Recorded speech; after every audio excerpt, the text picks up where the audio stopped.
Hi, and welcome to the Flip Learning Network's Flipped Educator Spotlight Series. My name's Kelly Walsh, and I'm the Community Administrator for the Flip Learning Network. The Flip Learning Network is the original online hub of the Flip Learning community. We're a not-for-profit organization whose mission includes providing access to a wealth of tools, resources, and professional development opportunities. We hope to help educators build on the possibilities inherent in flipped teaching and learning, and to explore evolving student-centered instructional practices. We invite educators everywhere to explore the resources available at fliplearning.org and to contribute to the discussion through comments, questions, and by submitting your own posts. Indeed, the site is built on contributions from flipped educators like yourself who write blog posts. We also encourage you to join us on Slack, where we have an ongoing dialogue. This interview with flipped educator Zach Cresswell is conducted by Crystal Kirch. Welcome. My name is Crystal Kirch, and I am a digital learning coach and former high school math teacher in Orange County, California. I am on the Flip Learning Network board, and today I am here with Zach Cresswell from Michigan. Hi, Zach. Hi, Crystal. So tell us about your background, Zach. What do you teach, where do you teach, and what inspired you to become a teacher? Yeah, so I teach upper level math in mid-Michigan at a school. It's a high school, about 1,000 students. And I've been teaching these classes. It's my 5th year teaching these classes, 6th year teaching overall. And what inspired me to be a teacher? I'd always considered teaching, and then I got to college, and I had always liked math, and got to college and took an education course and kind of looked into it a little more, and decided that'd be something that I really thought I would enjoy. And I thought I could kind of impart a positive change on young people, and I like that idea. So yeah, so here we are. Awesome. And I know you have a little bit of a unique story with how you got started with flipped learning. So why don't you share a little bit about that? How'd you hear about it, and why did you jump in? Right. So my first year teaching, I taught geometry mostly.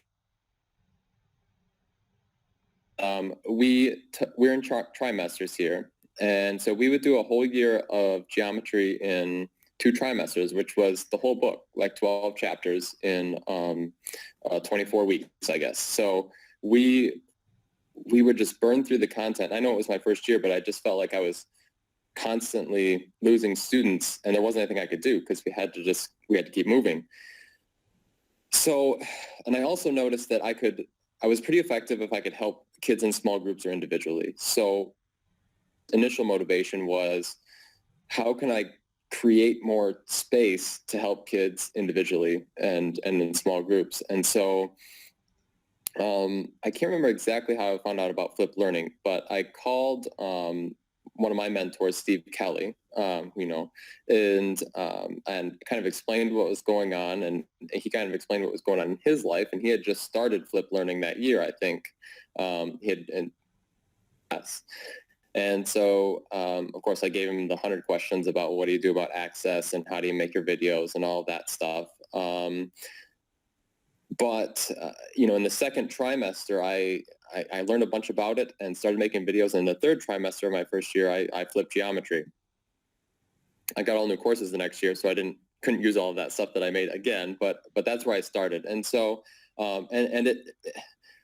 it's hard for me to tell to give you data that it worked. I can only tell you that I definitely had more time to help students, and I didn't feel like I was losing kids as much in the flipped format. And of course, there was student pushback a little bit and that kind of thing. But it was definitely an overall better situation. And then so that summer, I got all new classes, pre-calculus, algebra 2, and calculus, and called Steve again just to ask him about teaching higher level math. And by the end of our meeting at the coffee shop, we decided to work together to flip pre-calculus. And so that's where I've been flipping what I've flipped for the last several years. So that's how I kind of got here. Awesome. Now, how was that jumping in and having somebody that was pretty local? I'm pretty sure Steve lived fairly close to you. How do you think that affected your jumping into flip learning versus maybe not having somebody close by? Right. Well, it was great for a couple of reasons. The first is that Steve was a great teacher, so he was a national board certified math teacher. So he was a great mentor in that regard.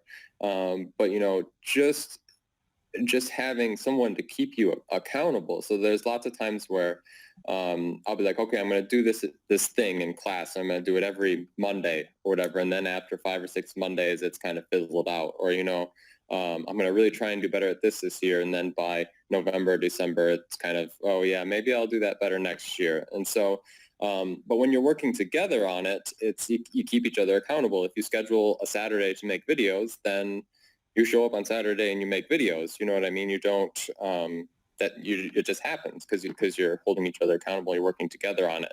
And we also, we were kind of big thinkers too. We were ready to totally change the world via pre-calculus. So that motivated us as well, because we really wanted to make that course something special, something different for students that they'd get a lot out of beyond just, understanding synthetic division and that kind of thing. So, yes, so that was also motivating. I've definitely seen some of the fun ways you tried to bring the content to students.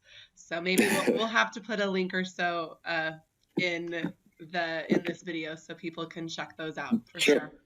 Now, one thing that you had mentioned is the success that you found with reaching students in small groups and individual, and Flip Learning really helped with that. What else do you feel are some of the biggest successes that you found with flipping? And even if that's just going into more detail of what the small group and individual time looked like. Sure. So the biggest change, especially in in pre-calculus, because I've had a few years to really work on that course, is just it has a different feel. It has a much more I don't know if relaxed is the right word. Flexible, I guess, is maybe the right word. A more flexible feel. So I control a lot less of the time at the front of the classroom, if that makes sense. So it's not always that kids are watching the videos at home. It might be that some of them are watching them in class while others are working on assignments, or some of them are maybe watching a video that doesn't need to be done for a couple days, but they don't have internet at home, so they're watching it in class. And so there's just a flexibility in class. And it's balanced with, we do whole group activities, definitely, but we also have independent work time, and it's hard to explain. It just has a different feel. Like in Algebra 2, that's a common course that I teach with other teachers, so it's a little more rigorous, and I control everything. We do section 1 on one day, then we do section 2 the next day, and it's just it feels a lot different for students when they come from Algebra 2 to pre-calculus, and I think generally in a positive way. The other some things possible that wouldn't be possible without, for instance, we just got done with a project where I put a big unit circle out in the hallway and a giant Cartesian plane, and we look at exact values of trig functions and how they correlate with each other between the unit circle and the Cartesian plane. And so I give them all these problems, and then there's a test, and in the test, 2 of them come out in the hallway, and I have my clipboard, and I give them 5 problems, and they have to figure them out with just the whiteboard and their brains and each other. And so if you kind of thinking in your head, well, what is everyone else doing while you're giving a test to 2 students in the hallway? We've also got a video going. They're supposed to have watched a video, or they could be watching it in class. So in class, they could be watching the video. They could be working on the assignment that goes along with the video. They could be working in small groups on the assignment. They could be practicing for their test. So if they haven't taken the test out in the hallway yet, they could be working on and practicing on getting ready for that. And those few days are just, I really think, man, I don't think I could do this without, the video component, having the direct instruction, online. It would just make it a lot more difficult. So. Yeah, the culture of the classroom definitely shifts. I feel like one of the things that I hear from teachers who are either thinking about it or trying is that whole management piece, because you do have kids doing different things at different times. And it's like, well, how do I know that the kids are actually going to be doing what they're supposed to be doing? But it's like all these moving parts. And again, that relaxed feel, that trusting environment, the expectations that you set all kind of help with that. Right. And you're developing a culture as you go, or at least I hope I'm developing a culture as we go of, a shift towards more kind of not self-motivated, but, where students are, like you said, it's understood that they'll be working on different things at different times, and that you kind of set the expectations early. And also if you do more inquiry stuff and you do more higher level thinking stuff, students will get used to it and be better at it. So for instance, like the first time you do a higher level thinking stuff, or at least when I did, there was some pushback. Students don't want to think. They want you to kind of give them the 4 steps, and they want to duplicate the 4 steps. So that was another thing that really came out of flipped learning, is we just did a lot more of that. And the inquiry stuff really paired well with the direct instruction, because some students like the direct instruction still. I still think that's valuable, but the other stuff has value as well. So. Yeah, talk to me a little bit more about how you've incorporated inquiry. And I know you're a math teacher, but I think this applies to any subject area, because there is a misconception out there sometimes that, inquiry can't be done in a flipped classroom, or that, video is the first thing, or direct instruction is the first thing that kids see. So how does that all flow together? Can you kind of describe how that works for you? Right. So it depends. It varies like concept by concept, but try to think of a specific example.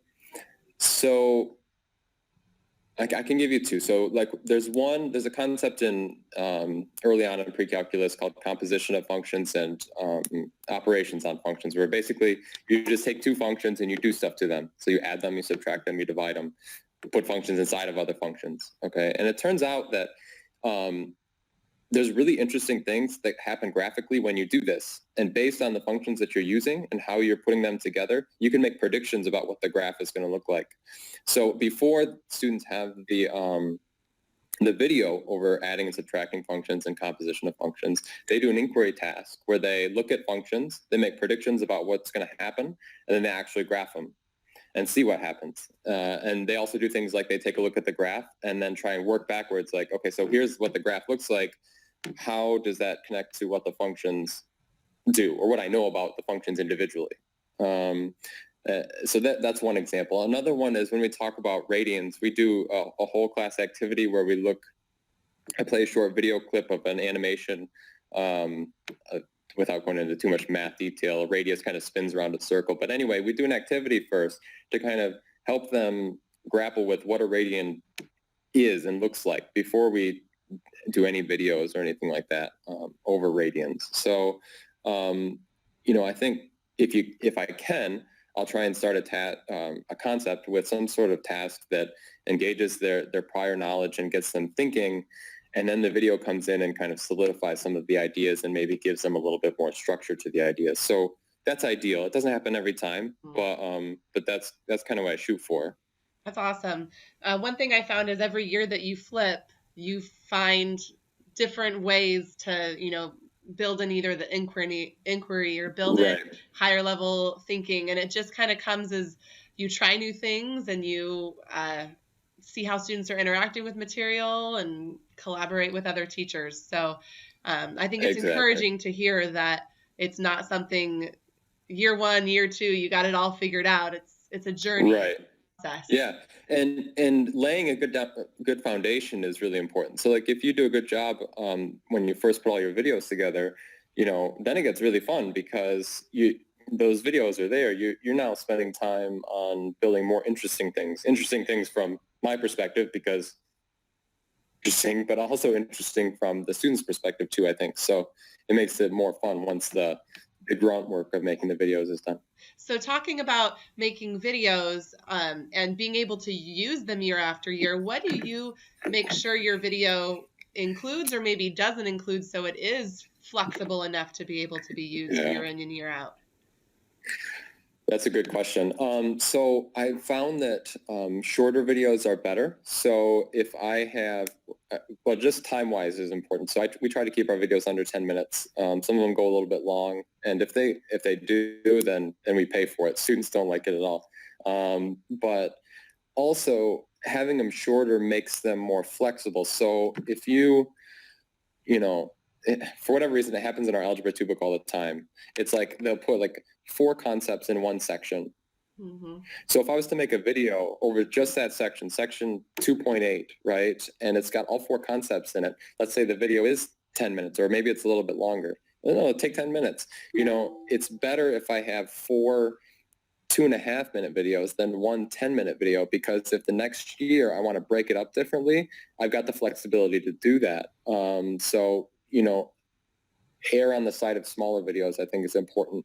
And there's so many resources, excuse me, there's so many resources now as far as making your videos. Make sure that you've got a good workflow to make quality videos that are going to last. So our videos we made with Camtasia, but the big advantage to that is that we could own the MP4 file, you know what I'm saying? So, we can do with those videos whatever we want. They're on YouTube, but I don't know. There was an app I used called Show Me. That was one that, and maybe it's still around, but I always wondered, like, well, what if this tech company disappears, which happens, or gets bought up by another company? And, so kind of think about, have that in the back of your mind, like, I have these videos for a while. Where am I putting them? Yeah. And do I own them, and that kind of thing. That's really, really good advice. And it's something that, teachers just going in, they're like, oh, I'm going to make a video. And if they don't consider some of those things, they're going to end up spending a lot more time and effort and probably frustration than is needed. So that's one of the reasons why we're talking to experienced flippers like yourself, because you have such great tips. Even if it seems like a little tip, it's huge for someone that's starting out. Sure. So, speaking of starting out, if you had anything else that you would recommend to somebody who's, just starting out, thinking about it in their first year, what might some other pieces of advice be? Yeah. So if you were just starting out and thinking about it, if you can visit a flipped classroom in a nearby school or something, I think that would be a great place to start, because then you can get an idea for what it looks like, and then you can ask the teacher questions. So I think that's a good start. If you don't have that luxury, that may not always be possible. So, starting small or finding someone you can work with is what we tell people a lot. So you might start with just one unit. You're going to flip it, and maybe it's a unit that you're not going to do until February. But if you can put it all together in the summer and you're ready to go, do one good unit, and then next year do another good unit. So have the activities in place, have a good unit plan together. So that, your first time, hopefully you're setting yourself up for success. Steve and I we did the entire course together, but he had done it for a year and I had done some of it also. So it wasn't like we were just totally starting off. The second thing is, if you can find someone to work with, that helps a lot. Someone that you trust, someone that someone that's a good teacher. I mean, so you don't just want to work with somebody that's going to be flaky, or, I'm trying to find a nice way to say this, but find someone that you can trust and that you're going to work well with, because you don't want to get halfway through the year and then have it all kind of fall apart, especially for students. Once you start doing something, you want to say, we're going to do this year. You want to be able to do it this year. So definitely, yeah, someone who has kind of the same mindset of teaching as you, but also willing. You're able to push each other. You're willing to, have an idea and both be willing to take risks and try things out and reflect together. I think that's huge. Exactly. So the other thing I would say is get on the Flip Learning Network forums. I haven't used them in a while, but I remember starting off asking questions there and just looking at what other people have asked, and you get a lot of questions answered that way to kind of set yourself up for success. So. Definitely. And just a plug for the Flip Learning Network's new website, they're starting to put curated posts from teachers. So there's a lot of teachers out there that are syndicating their posts on the Flip Learning Network's website. And so you can get a lot of insight from there, as well as the community and Twitter, Flip Class hashtag. There's so much. I don't know where I would be if I didn't get connected with others, because sometimes you start off as an island. I think you were very, very lucky that you had someone so close. And hopefully, as more and more people are flipping, that will be a little bit easier for people who are starting out. So Right. Definitely. So what's next for you? Like, where do you see yourself going? I think, did you say you're about 5 or 6 years into this now? Yeah, this is my 6th year teaching. Okay. So yeah. So, I mean, Yeah. you've been in it for a while, but what is that next step for you? Right. So, I mean, I have a couple small goals. So, like for my other classes, I'd like to develop better video banks. And some people say, well, why don't you just send them to the Khan Academy videos or other videos that are out there? I mean, my students want me. I think as a teacher, you know, they want to hear me. And sometimes it's quicker just to make your own video than to try and find a video that matches your concept exactly the way you would teach it. So I want to develop that a little more. I think I can always add more inquiry to pre-calc and better projects and that kind of thing. So I'm working on that. And I always think about, like, when does flipped learning when does that just become learning? You know, because I think that direct instruction has a place in teaching, and a lot of times, not every time, but I think a lot of times direct instruction is helpful to be on video. And so I don't think that's ever going to go away for me. You know, I might look at some videos and remake them and that kind of thing, but I think video is always going to be a part of my teaching. I think even if I changed content areas, or it's still valuable, just because there's no reason for me to hold, you know, kids in front of me for 30 or 40 minutes with a lecture, when I can shorten it down and they can do it in their own time, you know, and they can pause and rewind me, and then that's there available to them for forever or whatever. So I'm still convinced that that's a part of it. And so I always wonder about that. Like, when do we just, you know, flipped learning is just, well, that's what we do. Sometimes things are on video, sometimes they're not. And I'd also like to get a little bit better at using video for inquiry as opposed to just direct instruction. So that's something I found a little bit more difficult. I think if I taught science, it would be a little bit easier, but it's a little bit difficult in math. So, but I'd like to do that as well. Awesome. I love that with your experience, you are continuing to grow. You continue to have goals in terms of what those next steps are. And I think that is such an awesome example for teachers, flip teachers, everyone alike. So tell us where we can find you online if people want to read more about what you're doing, and where they can ask you some questions. Yeah, sure. So my website is zachcresswell.org, ZACH, and then CRESSWELL.org. And you can go there. My blog is there. All my resources are there. All the videos that I ever made, I think, at least most of them are there as well, under the videos link. And so, you know, if you got a kid that's struggling with, I don't know, synthetic division, there's a video there probably. You can follow me on Twitter at Z_Cress, CRESS. You can shoot me an email. We can link that if you want. Yeah, but I'm out there, so you can find me if it doesn't take too much looking, I don't think. So. Awesome. Well, thank you so much, Zach, for sharing your insights, and thank you all for joining us at this Flipped Learning Network Spotlight, and we look forward to sharing more with you soon. Thanks.